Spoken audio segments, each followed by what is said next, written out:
রান্দা আসসালামু আলাইকুম। আজকে আপনাদের সাথে শেয়ার করব ছোট্ট একটা ছাদ বাগানের যে আমার মা শখ করে কি লাগিয়েছে। সো এখানে একটা পুঁই গাছ দেখতে পাচ্ছেন। এটা একদমই বাসার কর্নারে একটু দুই ইঞ্চি জায়গা ছিল, সেইখানে 2 ফুট সো সেই জায়গায় লাগানো হয়েছে। তো সেইটাই উপরে তুলে দিচ্ছে পুঁই শাকটা। আর এখানে আমার মা সিম গাছ লাগিয়েছে। সিম গাছটা দেখুন খুব সুন্দর রশি দিয়ে কিন্তু একটা এটাতে কি বলে মাচা করে দিছে। তো সিম গাছের যে মাচাটা এটা দেখতে পাচ্ছেন অলমোস্ট নিচের দিকে ঢাড়ু হয়ে গেছে। এটা আরও ঠিক করা হবে। ওই পাশে সিম গাছের যে মূল যে সিম গাছের গোড়া ওই ঝুড়িটার ভিতরে লাগিয়েছে। আর এই পাশে আর একটা সিম গাছের গোড়া এই বস্তাতে লাগিয়েছে। চলুন ওই সাইডের গাছ কী গাছ আছে আমার মায়ের ছাদ বাগানে সেইটা আপনাদেরকে দেখাই। এখানে কিছু বেগুন গাছ, এগুলো হচ্ছে আমরা যে তাল বেগুন বলে না, এটা হচ্ছে তাল বেগুন গাছ। আর এটা হচ্ছে বোম্বাই মরিচ গাছ। অনেকগুলো বোম্বাই আপনারা দেখতে পাচ্ছেন যে হয়েছে ইতিমধ্যে। একটার অনেকগুলো বোম্বাই মরিচ আমরা খেয়েছি। আর এখানে হচ্ছে আমার মায়ের পুদিনা গাছ, দেখুন কিভাবে হয়েছে মাশাআল্লাহ।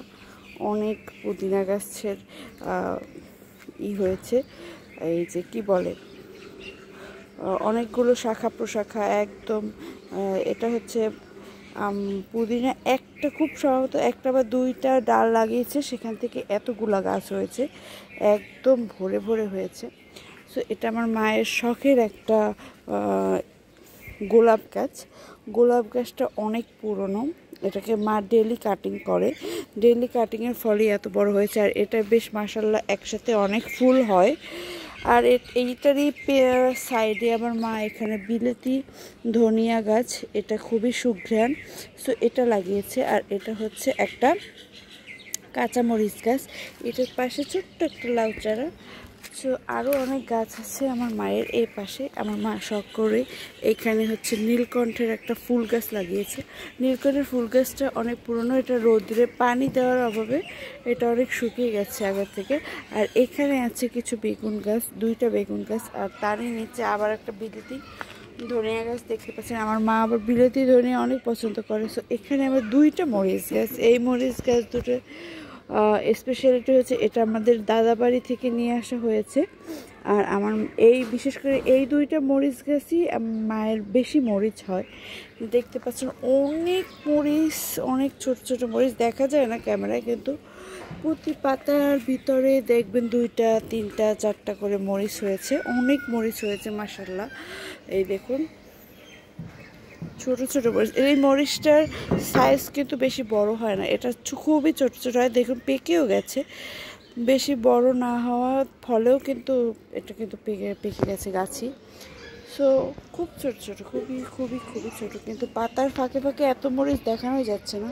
আমি তবুও চেষ্টা করছি দেখানোর। অনেকগুলো মরিচ। এই পাশের সাইডে আমি আপনাদের দেখাবো আমার মায়ের লাউয়ের গাছ। সো এখানে একটা বস্তাতে 2টা লাউ গাছের মূল একসাথে। আর এই পাশে 3টা লাউ গাছের গোড়া একসাথে।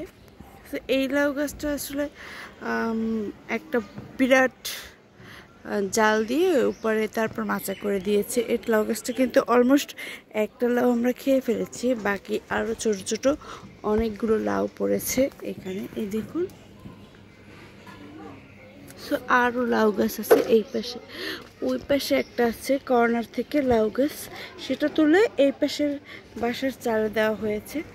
সো এই তো এখানে আর একটা লাউ পড়েছে, ছোট্ট 2টা লাউ। আর একটা আমরা আগেই খেয়ে ফেলছি। তো দেখুন এখানে বেশ লাউ গাছ কিন্তু অনেক বড় হয়েছে, কিন্তু লাউগুলো কিন্তু এখন বের করে দেওয়া হয়নি। উপরেও বড় হবে কি না বলতে পারি না, কিন্তু আমার মনে হয় যে এটা বের করে দিলে আরও ভালো হবে। আর এই পাশটা দেখাই, এই পাশটা হচ্ছে নিচ থেকে এটাকে কিছু একটার মাধ্যমে, রশির মাধ্যমে ওটা উপরে তুলে দেওয়া হয়েছে। তারপরে এই লাউ গাছটাকেও এখানে ভালোভাবে বড় হওয়ার জন্য আমরা এখানে বাবা যে নারিকেল গাছের যে ডেগ্গো বলি আমরা, আমাদের বরিশালের ভাষায় ডেগ্গো দিয়ে দেওয়া হয়েছে যাতে ভালোভাবে বৃদ্ধি পায়। আর এইখানে আর একটা লাউ গাছের সাথে একটা সিম গাছও আছে। তো এই তো আমাদের ছাদ বাগান, আমার মায়ের ছোট্ট একটা ছাদ বাগান। তো সবই সম্ভব আমাদের, কিন্তু বিল্ডিংয়ের দুই পাশে জায়গা খুবই কম, দুই পাশে 2 ফুট 2 ফুট। কিন্তু আমার মা আগের যে বাসাটা ছিল সেখানে মায়ের প্রচুর জমি ছিল, জায়গা ছিল চারপাশে। তো তিনি ওর গাছ লাগাতে অনেক পছন্দ করে। তাই যারা এখন আমাদের জায়গার সংকটের কারণে আশেপাশে না লাগাতে পারলেও ছাদে একটা ছোট ছাদ বাগান করার চেষ্টা করেছে। খুবই স্বল্প পরিসরে ছাদ বাগানটি করেছে।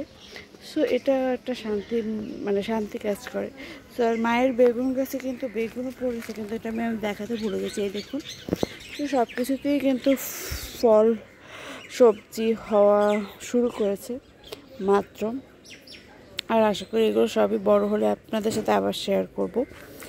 আর হচ্ছে এগুলো কিন্তু প্রচুর পরিচর্যা করতে হয়, সার টার, তারপর বিভিন্ন প্রকারের মাটি, এগুলো অনেক পরিচর্যা করতে হয়, সার দিতে হয়, প্রতিদিন পানি দিতে হয়।